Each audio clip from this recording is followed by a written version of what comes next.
Selamat datang ke kedai Dobi.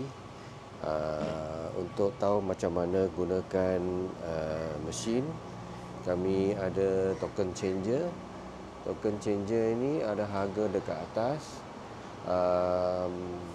Saiz washer ada 10 kilo, 14 kilo, 28 kilo ataupun 15 kilo untuk dryer. Harga dia lain bergantung kepada masa dan bergantung kepada suhu.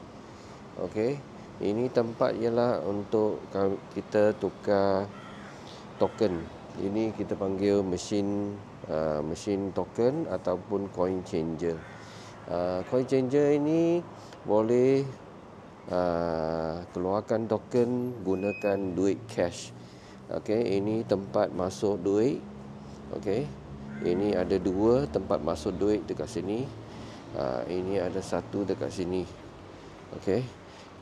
Ini boleh masuk duit RM1, RM5, RM10, RM20, RM50 ataupun RM100. Jadi token akan keluar dari sini ke sini.